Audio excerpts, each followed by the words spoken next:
aquí estamos en un nuevo vídeo para mi canal. Vamos a ver aquí. A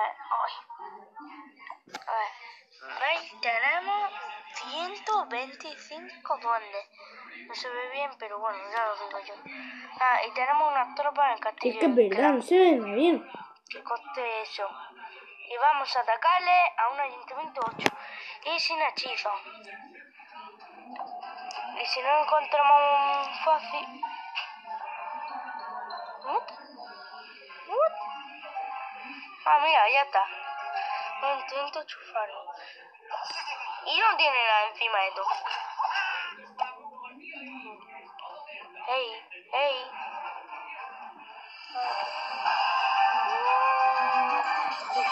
¡Duende! Vamos con un suficiente. Bueno, por lo menos tiro bombas. Y me saco a ellos. ¡Uy, se ocurro! Sí, hombre, ¿qué robar ese oscuro? Y mucho grito.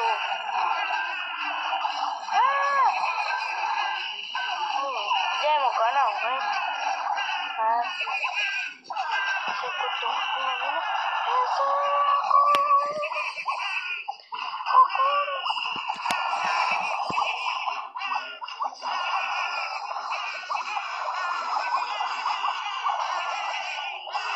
Se oye morir mucho, ¿eh?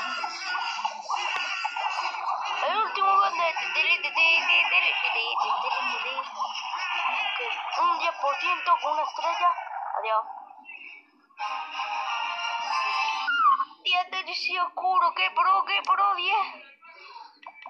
10, qué pro. Eso yo ayuntamiento sea bueno. Bueno, que sepáis que haré más vídeos de estos. Siempre que lo comentéis, haré los vídeos que vosotros queráis.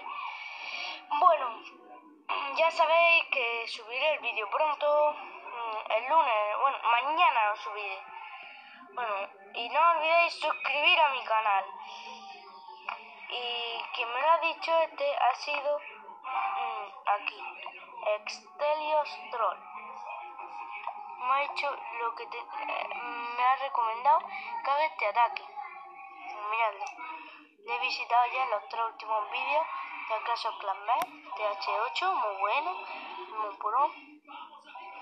Así que únanse esta vez al Kingston.